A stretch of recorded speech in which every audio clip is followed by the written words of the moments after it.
प्रिय दर्शकों, आज फिर एक नई कहानी, एक नया वीडियो लेकर के हम हाजिर हुए हैं। बूढ़े गिद्ध ने बताया कि जीवन में इन 4 लोगों पर कभी भरोसा मत करना, क्योंकि ये 4 लोग दूसरे की स्त्री और धन को देखकर नीयत खराब कर लेते हैं। प्रिय दर्शकों, हम कहानी शुरू करें और आप इस वीडियो में खो जाए। इससे पहले अगर आप हमारे चैनल पर पहली बार आए हैं तो चैनल को सब्सक्राइब करें, बेल आइकॉन को ऑन करें, अच्छे अच्छे कमेंट किया करें ताकि हर आने वाले वीडियो का नोटिफिकेशन सबसे पहले आपको मिल सके, आप उसका फायदा उठा सके। चलिए शुरू करते हैं आज की यह प्यारी सी कहानी, यह प्यारा सा वीडियो। प्रिय दर्शकों, एक गांव में एक रामू नाम का किसान रहता था और उस किसान के 4 पुत्र थे। चारों पुत्र रामू के धीरे धीरे बड़े हो रहे थे। प्रिय दर्शकों, रामू के 3 बेटे तो काफी बुद्धिमान थे, लेकिन उसका जो छोटा बेटा था वह कुछ कम बुद्धि वाला था। लेकिन उसमें एक विशेषता थी कि वह जितना ही कम बुद्धि वाला था उतना ही उसका शरीर बलशाली था, तगड़ा और तंदुरुस्त था। उस किसान रामू के दिमाग में एक विचार आया कि मेरे तीनों बेटे तो काफी बुद्धिमान हैं, वह अपना जीवन किसी न किसी तरह से काट लेंगे, लेकिन मेरा छोटा पुत्र कम बुद्धि वाला है, इसकी जीविका के लिए मुझे बड़ी चिंता हो रही है। फिर काफी सोच विचार के बाद वह इस नतीजे पर पहुंचा कि क्यों ना मैं अपने इस छोटे पुत्र को पहलवानी सिखा दूं। वैसे भी इसका शरीर देखने में पहलवानों जैसा है। अब तो उस किसान रामू ने अपने छोटे पुत्र को पहलवानी करवाना शुरू कर दिया। उसे बहुत अच्छी अच्छी पहलवानों की खुराक मिलती थी। अब तो किसान का छोटा पुत्र बहुत जल्दी ही बड़ा ताकतवर हो गया। प्रतिदिन कसरत करता था, दौड़ लगाता और पहलवानी के जो गुण थे उन्हें सीखता रहता था। वह हर दिन नए नए दांव पेंच सीखता था। इस प्रकार धीरे धीरे समय निकलता गया। किसान रामू ने अपने बड़े तीनों पुत्रों का विवाह कर दिया। जब किसान के पुत्रों का विवाह हो गया तो 3 पुत्रों की जो स्त्रियां थीं वो भी किसान के छोटे बेटे से दिन रात जलने लगी।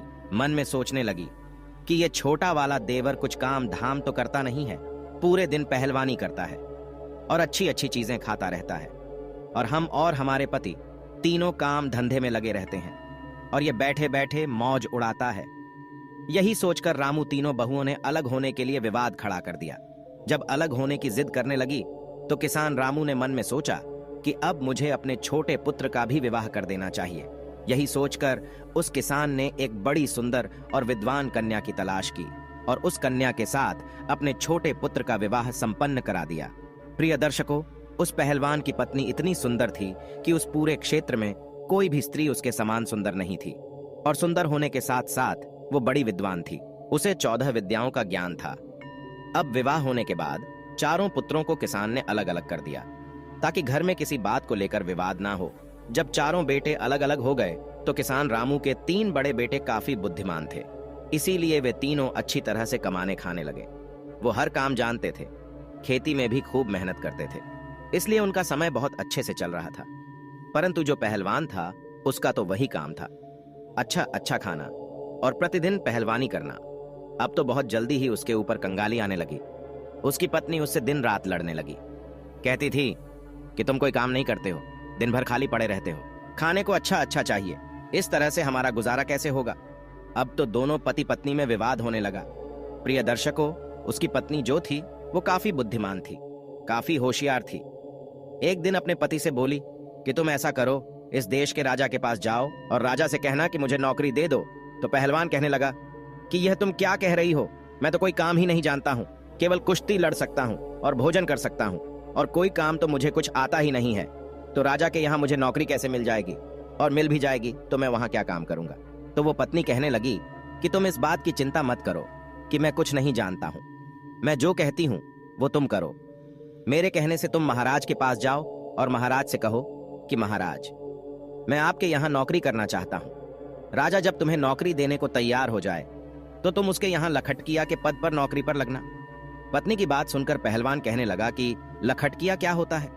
तब उसकी बुद्धिमान स्त्री समझाने लगी कि देखो, राजा के यहाँ 1 लाख टका रोज पाने वाला एक नौकर होता है जो हर रोज 1 लाख टका रोज वेतन पाता है। उसका काम यह होता है कि जो काम राजा से न हो सके, उसकी सेना से न हो सके, उसके किसी मंत्री से न हो सके, तो उस काम को लखटकिया को करना पड़ता है।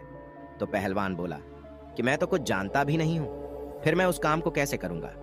तब पत्नी बोली, देखो तुम चिंता मत करो, मैं हूं ना, आप तो बस चले जाओ वहां और महाराज से कहना कि मुझे लखटकिया की नौकरी चाहिए। प्रिय दर्शकों, पहलवान अपनी पत्नी की बात सुनकर उदास मन से राजा के दरबार को चल देता है। जब राजा के दरबार में पहुंचा तो महाराज ने देखा कि बड़ा बलवान पहलवानों जैसा शरीर वाला एक आदमी मेरे दरबार में आया है। तो राजा समझ गए कि शायद ये व्यक्ति नौकरी की तलाश में आया होगा। महाराज ने उससे पूछा कि आप किस लिए आए हैं? तो वह कहने लगा कि महाराज मुझे नौकरी चाहिए।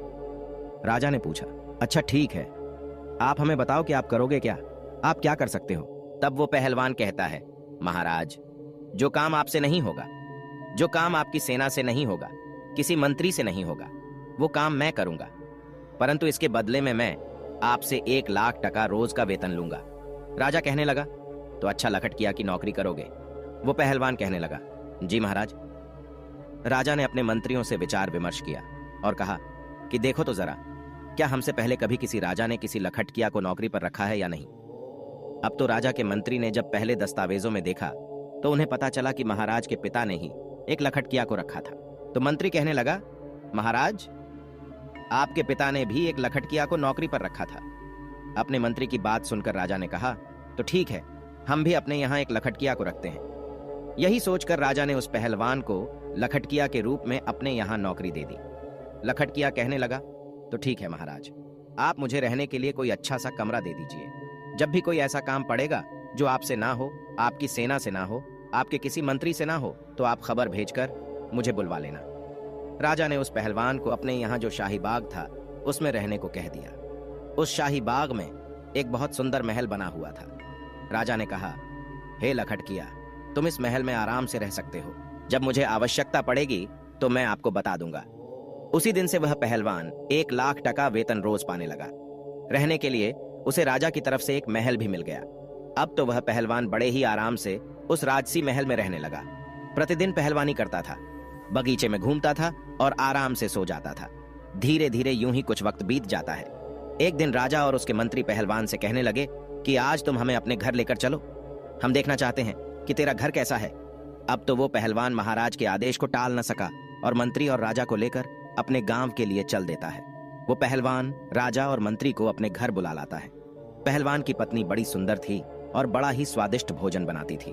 उसने देखा कि राजा और मंत्री हमारे घर आए हैं, तो उसने बड़ा ही स्वादिष्ट भोजन बनाया और उन्हें अपने हाथों से परोसा। राजा की नजर पहलवान की पत्नी पर चली गई। पहलवान की पत्नी तो सुंदर थी ही, इतनी सुंदर थी कि राजा की रानी भी उसके सामने कुछ नहीं थी। राजा ये देखकर आश्चर्य में पड़ गया और भोजन करने के बाद महाराज और मंत्री वापस चले आए।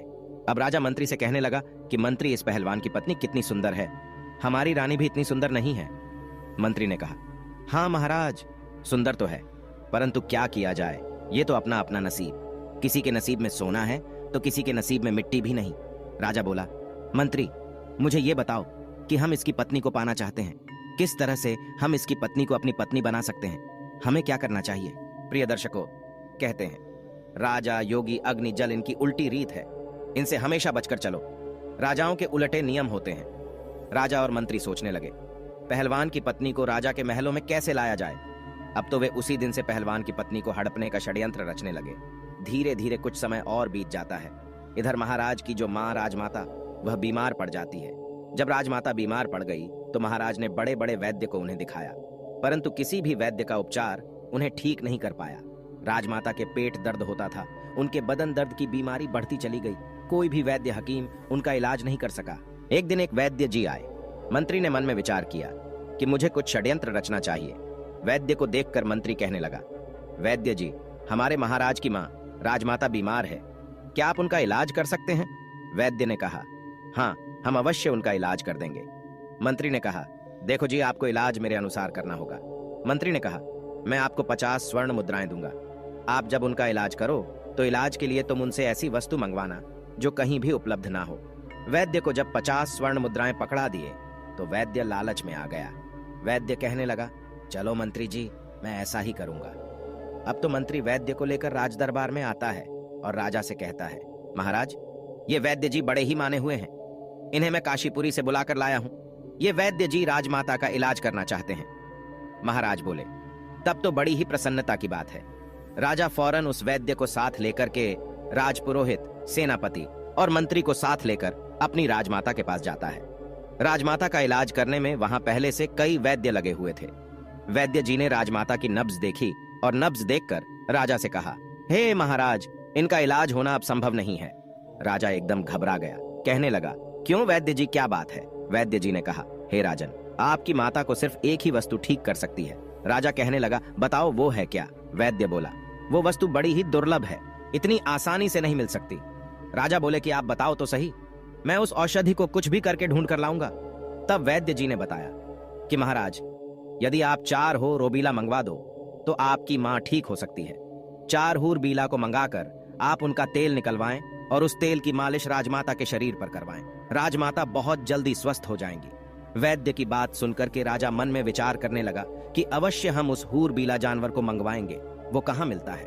वैद्य कहने लगा, वो हूर बीला हिमालय के जंगलों में मिलते हैं। वही वैद्य राजमाता का इलाज करने में लग जाता है और महाराज दरबार में आते हैं। दरबार में आकर महाराज ने अपने समस्त सभासदों को बुलाया, मंत्रियों को बुलाया, सेनापतियों को बुलाया और उनसे कहा कि कोई भी ऐसा योद्धा है जो हूर बीला नाम के जानवर ला सके। ये बात सुनकर के कुछ समझदार व्यक्ति कहने लगे, महाराज ये हूर बीला क्या होता है? हमने आज तक तो ये नाम नहीं सुना। राजा कहने लगे, ये कोई एक प्रजाति का जानवर है जो हिमालय के जंगलों में रहता है। राजा की बात सुनकर के संपूर्ण दरबारी चुप हो गए, क्योंकि जिस हूर बिला की बात राजा कर रहे थे आज तक किसी ने उस जानवर को नहीं देखा था। अब तो राजा उन्हें चुपचाप देखकर मंत्री से कहने लगे कि मंत्री, ऐसे तो काम नहीं चलेगा। राजमाता को बचाने के लिए हमें हूर बीला जानवर को लाना ही होगा। मंत्री कहने लगा, महाराज ये बड़ा अच्छा मौका है। जो पहलवान हमारे यहाँ 6 महीने से केवल बैठे बैठे तनख्वाह ले रहा है वो किस दिन काम आएगा? क्यों ना ये हूर बीला उसी से मंगाया जाए।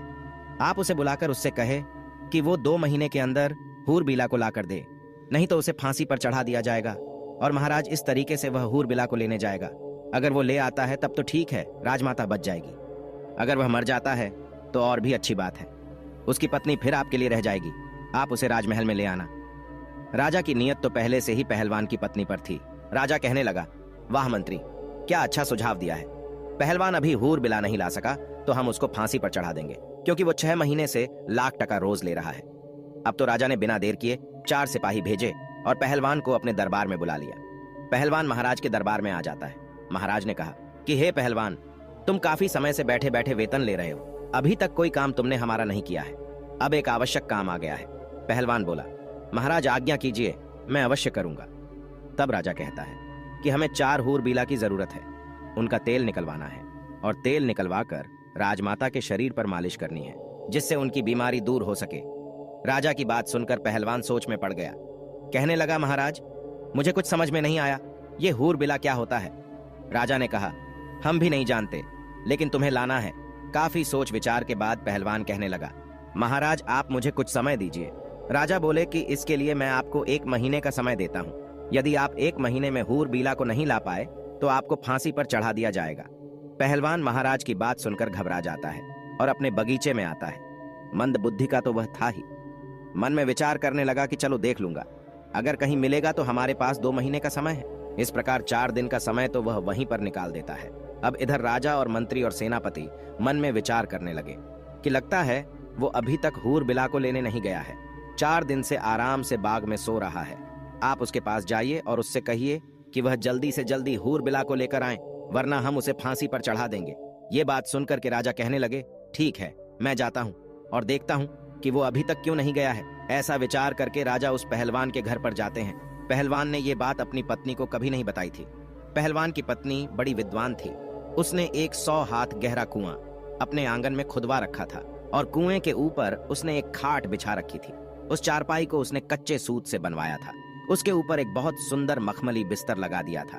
इधर जब राजा ने दरवाजा खटखटाया और आवाज लगाई तो पहलवान की पत्नी ने आकर दरवाजा खोला और द्वार पर राजा को देखकर कहने लगी, महाराज आप। तो उस पहलवान की पत्नी ने राजा का बड़ा स्वागत किया और कहने लगी कि महाराज आप यहीं बाहर बिराजो, मैं आपके लिए भोजन लेकर के आती हूँ। मेरे पति इस समय घर पर नहीं है। राजा कहने लगा, अरे नहीं नहीं, मैं बाहर क्या करूंगा, मैं तो आपके साथ अंदर चलता हूँ। अब तो राजा पहलवान के बारे में उसकी पत्नी से गलत बातें करने लगा। कहने लगा, हे सुंदरी, लगता है पहलवान आपको अच्छे से नहीं रखता है। अरे वो आपको क्या अच्छे से रखेगा, वो तो खुद दूसरे की नौकरी करता है। अगर तुम हमारे महलों की रानी होती तो जिंदगी कितनी खूबसूरत होती।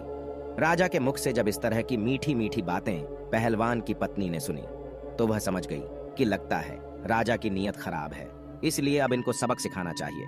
पहलवान की पत्नी ने राजा से कहा कि आओ महाराज, अंदर आइए। आप ठीक कह रहे हैं, पहलवान किसी भी तरह से मेरे योग्य नहीं है। अब मैं ही उसको छोड़ दूंगी और आज से मैं तुम्हारे साथ रहूंगी। उसने और भी दिमाग से काम लिया। अब तो राजा उसकी बातों में आ गया और उसके साथ अंदर चला जाता है। उसके महल में पहलवान की पत्नी ने क्या किया, जो उसने कच्चे सूत का पलंग बनाकर कुएं के ऊपर बिछा रखा था, उसके ऊपर मखमल की चद्दर बिछा दी थी। उसने राजा से कहा कि आप इस चारपाई पर बैठिए, मैं आपकी सेवा करती हूँ। जैसे ही राजा उस चारपाई पर बैठता है तो कच्चे धागे से बना हुआ वो पलंग टूटकर उसी कुएं में गिर जाता है। राजा उस कुएं में गिर जाता है। महाराज सोचने लगे कि ये क्या हुआ, अब तो मैं फंस गया। इधर महाराज नीचे गिर जाते हैं और उधर पहलवान बड़े आराम से समय पास कर रहा था। जब सुबह हुई तो पहलवान की पत्नी ने अपने अपने देवर जेठ के पुत्रों को बुलाया। उनके कई पुत्र थे। उन्हें बुलाया और उनसे कहा कि मैं आपको 2 स्वर्ण मुद्राएं दूंगी, इसमें एक व्यक्ति है, उसे बाहर निकालो। उसके पुत्रों ने उस राजा को बाहर निकाला और आदेश दिया कि इसको बांधकर इसके ऊपर 50 कोड़े लगाए जाएं। अब तो पहलवान की पत्नी के आदेश पर राजा को 50 कोड़े लगाए गए और कहा कि इसको वापस इसी कुआं में डाल दीजिए। उन पुत्रों ने वापस उसको कुएं में डाल दिया। पहलवान की पत्नी ने कहा कि 1 मटके में पानी और 2 रोटी इस कुएं में नीचे रख दो। रस्सी की सहायता से रोटी और पानी भी कुएं में पहुंचा दिया। अब तो रोजाना राजा के साथ वैसा ही व्यवहार किया जाता था। उधर राजा मन में विचार करने लगा कि अब तो मैं बहुत बुरा फंस गया हूं। अब तो उसके भतीजे रोज उसको कुएं से निकालते और 50 कोड़े मारकर फिर से कुएं में डाल देते थे। राजा को पिटते पिटते 3 से 4 दिन हो गए। राजा जब अपने दरबार में नहीं पहुंचा, अपने घर नहीं पहुंचा, तो मंत्री विचार करने लगा कि महाराज को क्या हुआ। महाराज काफी दिन से पहलवान की पत्नी के पास गए थे, न जाने क्या कर रहे हैं, मुझे भी चलकर देखना चाहिए। ऐसा विचार करके मंत्री भी चल देता है और जब काफी अंधेरा हो जाता है तो मंत्री उस पहलवान की पत्नी के महल के द्वार पर पहुंच जाता है। आवाज लगाई तो पहलवान की पत्नी बाहर आती है। बाहर आकर देखा तो राजा के मंत्री थे। मंत्री कहने लगा कि देखो, मैं राजा का मंत्री हूं और आपसे मिलने आया हूं। पहलवान की पत्नी बोली, आप क्यों आए हैं? पहलवान की पत्नी के ऊपर मंत्री की भी नीयत खराब थी। मंत्री कहने लगा कि मैं इसलिए आया हूं, देखो पहलवान तो अब मर ही जाएगा, वह जीवित नहीं रहेगा क्योंकि वह हिमालय के जंगलों में गया है और तुम कहां अकेली यहां रहोगी, इसलिए तुम मेरे साथ चलो, मैं आपको महाराज के महलों में लेकर के चलूंगा। पहलवान की पत्नी ने जब मंत्री की बात सुनी तो वह उसके दिमाग को भी समझ गई। उसने फिर से दिमाग से काम लिया और कहने लगी, आप मेरे साथ आइए। इस प्रकार पहलवान की पत्नी मंत्री को बुलाकर अंदर ले गई और उसी खाट पर, जिस पर कच्चा सूत लगा हुआ था, उस खाट पर मंत्री को बैठा दिया। मंत्री जैसे ही खाट पर बैठा तो एकदम से कुएं के अंदर गिर पड़ा और राजा के ऊपर जाकर गिरा। राजा देखकर कहने लगा कि मंत्री जी, तुम यहां कैसे? मंत्री ने कहा, महाराज आप यहां कैसे? जवाब दिया, मैं पहलवान की पत्नी की खातिर खुशामद में हूं, अब तू भी आ गया है तो और भी अच्छा हुआ। इधर जब सुबह हुई तो पहलवान की पत्नी ने अपने जेठ के पुत्र थे, अपने कुटुंब के जो पुत्र थे, उन्हें बुलवाया। उनका रोजाना का नियम बन गया था। वो आए और उन्होंने एक रस्सी डाल दी और उन्होंने बोला, नंबर 1। तो राजा कहने लगा, मेरा नंबर आया है, पहले मैं ऊपर जाऊंगा। इस प्रकार वह राजा को रस्सी पकड़वाकर ऊपर चढ़ा लेते हैं और उसे खंबे से बांध देते हैं। फिर दूसरा रस्सा डाला, उसको बोल नंबर 2। तो मंत्री भी ऊपर आ गया, उसको भी खंबे से बांध दिया। फिर उनको 50-50 कोड़े लगाए, फिर से उसी कुएं में डाल दिया गया और कहा कि इनको 1 मटका पानी और 4 रोटी नीचे पहुंचा दो। रस्सी की सहायता से रोटी और पानी कुएं में नीचे पहुंचा दिया। अब तो राजा और मंत्री के साथ प्रतिदिन 50-50 कोड़े बरसने लगे। उनको रोजाना कोड़ों की मार पड़ने लगी। राजा और मंत्री दोनों के शरीर से चमड़ी उतर गई थी। इसी तरह से 10 दिन निकल जाते हैं। इधर राजा के सेनापति ने विचार किया कि राजा को ढूंढने के लिए मंत्री गया था, वह भी लौटकर अभी तक नहीं आया। मुझे भी चलकर देखना चाहिए कि उनके साथ आखिर क्या हुआ है। वो तो पहलवान की पत्नी के पास ही तो नहीं रुक गए, न जाने क्या कर रहे हैं। ये विचार करके सेनापति भी चल देता है। सेनापति जब शाम होने पर पहलवान के घर जाता है। इधर पहलवान की पत्नी ने आकर दरवाजा खोला। बाहर देखा तो सेनापति खड़ा था। पूछने लगी, आप कौन हैं? तो सेनापति कहने लगा कि हम महाराज के सेनापति हैं और तुम्हारे पास आज की रात्रि बिताना चाहते हैं, क्योंकि पहलवान की पत्नी बहुत सुंदर थी। जो एक बार उसे देख लेता था तो उस पर मोहित हो जाता था। सेनापति भी पहलवान की पत्नी पर मोहित हो गया। सेनापति की मंशा को वह अच्छी तरह समझ गई कि यह षड्यंत्रकारी है और मेरे पास आया है। पहलवान की पत्नी कहने लगी, हाँ हाँ आइए ना, आपका भी मेरे घर में स्वागत है। सेनापति भी उसकी बातों में फंस गया। सेनापति ने सोचा कि अब तो यह मेरी पत्नी होकर रहेगी, लेकिन पहलवान की पत्नी बड़ी विद्वान थी। उसने उस सेनापति को भी उसी खाट पर बैठने को कहा और जैसे ही वह कच्चे सूत की खाट पर बैठा तो वह भी नीचे कुएं में गिर गया। उसमें राजा और मंत्री तो पहले से ही पड़े हुए थे। जब राजा ने और मंत्री ने सेनापति को देखा तो कहने लगे, सेनापति तुम? सेनापति बोला, जी महाराज। अरे आप भी इसी में हैं, मैं आपको ही तो ढूंढने आया था। राजा बोला, तुमने ढूंढ लिया हमें, अब सुबह देखना क्या होता है। सेनापति बोला, क्या होगा? मंत्री बोले, सुबह देखना, अभी चुपचाप सो जाओ। जब सुबह हुई तो पहलवान की पत्नी ने अपने देवर जेठ पुत्रों को बुलाया। वो सब लोग आए और उन्होंने आकर रस्सा नंबर 1 डाल दिया। उसे पकड़कर राजा ऊपर आ गया। राजा को रोज की तरह खंभे से बांध दिया। फिर दूसरा रस्सा डाला, मंत्री भी उसे पकड़कर ऊपर आ गया। इसी तरह से तीसरा रस्सा भी डालकर सेनापति को भी ऊपर निकाल दिया। इस प्रकार से पहलवान की पत्नी ने आदेश किया कि कैदी नंबर 1 को 25 कोड़े लगाए जाएं, कैदी नंबर 2 को 200 कोड़े मारे जाएं और कैदी नंबर 3 को 300 कोड़े मारे जाएं। पहलवान की पत्नी की बात सुनकर उन सभी पुत्रों ने कोड़े मारने शुरू कर दिए। कोड़ों की मार पड़ने से उनकी चमड़ी निकल आई। कोड़े मारने के बाद रस्सियों के सहारे उन्हें उसी कुएं में फिर लटका दिया। उसके बाद उन्हें पीने के लिए मटके का पानी और 6 रोटी उसमें डाल दी। धीरे धीरे समय निकलता गया। राजा, मंत्री और सेनापति तीनों को प्रतिदिन मार पड़ती थी। उनकी पीठ पर रोज कोड़े बरसते थे। अब तो वह बड़े परेशान होने लगे। कहां वह पहलवान की पत्नी को लेने आए थे और कहां उल्टे उनकी ही जान के लाले पड़ गए। अब एक दिन कोतवाल, जो राजा के कोतवाल थे, उन्होंने मन में विचार किया कि चलिए मैं भी चलकर देखता हूं कि महाराज और मंत्री और सेनापति जी अभी तक क्यों नहीं आए। जो भी पहलवान की पत्नी के पास जाता है वो लौटकर क्यों नहीं आता है। न जाने क्या कर रहे हैं वे लोग, मैं चलकर देखता हूं। ये विचार करके कोतवाल भी चल देता है। वो घोड़े पर बैठा और चल दिया। कोतवाल ने मन में विचार किया कि मैं चलकर देखता हूं कि महाराज, सेनापति और मंत्री तीनों पहलवान की पत्नी के पास रुककर क्या कर रहे हैं। ऐसा क्या है वहां। ऐसा विचार करके कोतवाल अंधेरे में पहलवान के घर जाते हैं और उसने दरवाजा खटखटाया। आवाज लगाई तो पहलवान की पत्नी समझ गई, लगता है कोई राजा के यहां से कोई आया है। उसने दरवाजा खोला तो देखा द्वार पर कोतवाल खड़ा है। ये देखकर पहलवान की पत्नी कहने लगी कि तुम कौन हो। तो उसने बताया कि हम कोतवाल हैं, राजा के यहां से आए हैं। कोतवाल ने जब पहलवान की पत्नी को देखा तो वो भी उसकी सुंदरता पर लट्टू हो गया और वो भी उसी के घर रात में रुकना चाहता था। पहलवान की पत्नी बोली कि आपका स्वागत है। उसी रात कोतवाल को भी ले जाकर उसी कच्चे सूत के पलंग पर बैठा दिया और जैसे ही कोतवाल चारपाई पर बैठा, एकदम से नीचे कुएं में गिर गया। राजा, मंत्री, सेनापति पहले से ही उसमें नीचे थे। ये देखकर राजा कहने लगा, कोतवाल जी आप भी यहाँ आ गए। कोतवाल ने पूछा, राजा साहब आप यहाँ क्या कर रहे हैं। राजा ने कहा, सुबह देखना यहाँ क्या होता है। कोतवाल कहने लगा, महाराज क्या होगा। राजा ने कहा, सुबह देखना, अब आप आराम से रात्रि में विश्राम करो। इधर सुबह हुई तो पत्नी ने अपने देवर और जेठ के पुत्रों को बुलाया और 4 रस्सी उस कुएं में डलवाई। एक एक करके राजा, सेनापति, मंत्री सभी को बाहर निकाला और फिर सभी को 50-50 कोड़े मारे गए। इसके बाद चारों को फिर नीचे उतार दिया और उनको एक मटका पानी और 8 रोटियां खाने को डाल दी। अब तो पहलवान की पत्नी का नियम बन गया, अपने देवर जेठ के पुत्रों को बुलाती, उन्हें बाहर निकलवाती और उनको 50-50 कोड़े लगवाती। उसी कुएं में फिर से उन्हें नीचे डाल देती। अब तो वे चारों उस कुएं में पड़े पड़े बीमार पड़ने लगे। अब तो राजा मन में विचार करने लगा कि यहाँ से कैसे छूटा जाए। अब वे मन ही मन बहुत दुखी हो रहे थे। इधर पहलवान मन में विचार करने लगा कि अब मैं हूर बीला को कहां से लाऊं। अगर नहीं ले गया तो राजा निश्चित ही मुझे फांसी पर चढ़ा देगा। सोचने लगा, चलो अपनी पत्नी के पास चलता हूं, यदि वह कोई उपाय बता दे तो शायद मैं इस मुसीबत से निकल सकता हूं। निराश हृदय से पहलवान अपनी पत्नी के पास जाता है। जब अपने पति का चेहरा उदास देखा तो उसकी पत्नी पूछने लगी, ऐसा क्या कारण है जो आपका चेहरा इतना उदास है। तो वो कहने लगा, अब मुझे राजा फांसी की सजा देने वाला है। उसकी पत्नी ने पूछा, क्यों जी, राजा आपको फांसी पर क्यों चढ़ाएंगे। पहलवान ने कहा कि उसने मुझे ऐसा काम बताया है जो मुझसे होगा ही नहीं। पहलवान की पत्नी बोली, ये बताओ तो सही, राजा ने तुम्हें क्या काम बताया है जिसको लेकर आप इतने चिंतित हैं। पहलवान ने सारी बात अपनी पत्नी को बताई और कहा कि महाराज ने मुझसे 4 हूरबिला मांगे हैं और वे हूरबिला हिमालय के जंगलों में मिलते हैं। राजा उनका तेल निकलवाएंगे।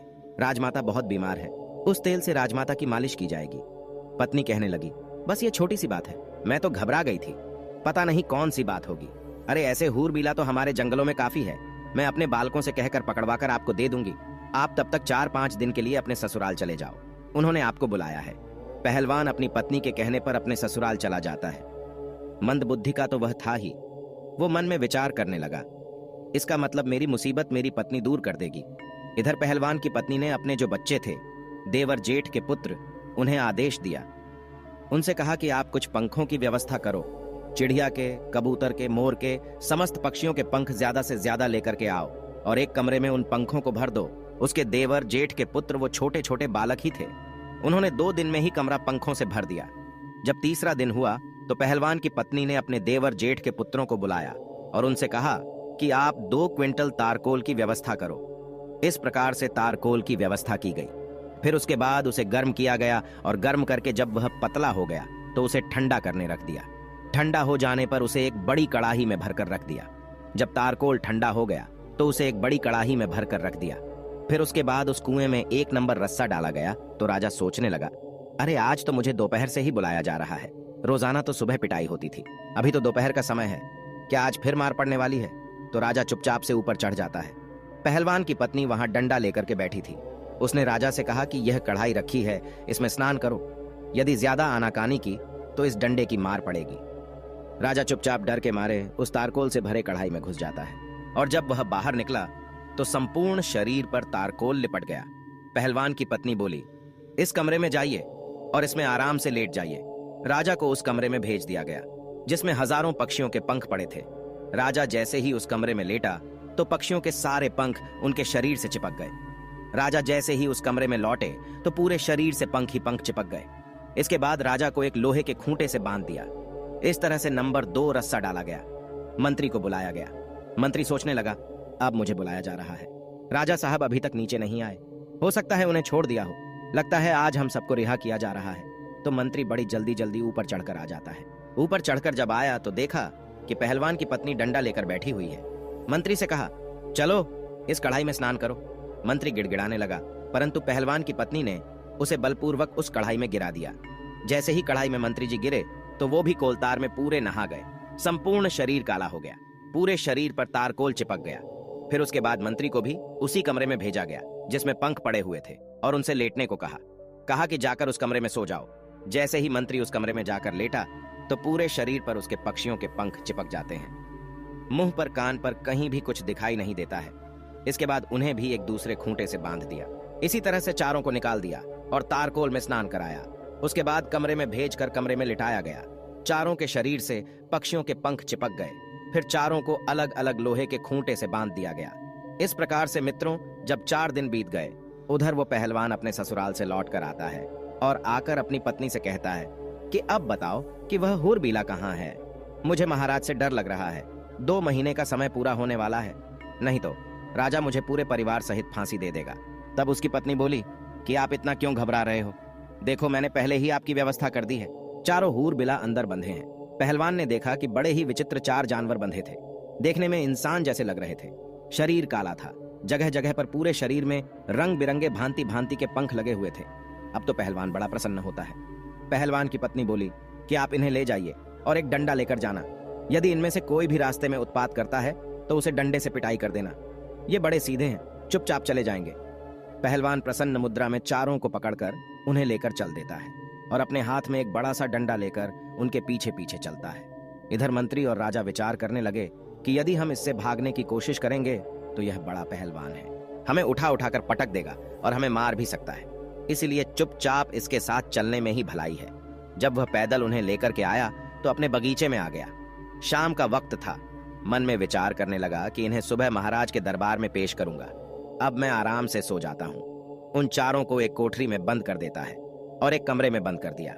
अब राजा, मंत्री, कोतवाल और सेनापति विचार करने लगे, यदि सुबह पहलवान ने हमें दरबार में पेश किया तो फिर रानी हमारा तेल निकलवा लेगी, क्योंकि उन्हें भी शीघ्रता है राजमाता को ठीक कराने की। राजपुरोहित कल ही हमारा तेल निकलवा देंगे, अर्थात अब हमारी मृत्यु निश्चित है, इसलिए कोई उपाय कीजिए। यदि तेल भी नहीं निकलवाया तो संपूर्ण शहर में हमारी हंसी हो जाएगी। तो राजा कहने लगे कि इस कमरे से गुप्त सुरंग हमारी रानी के महल तक जाती है। आप ऐसा कीजिए, इस पत्थर को उठाइए और मुझे उस सुरंग में उतार दीजिए।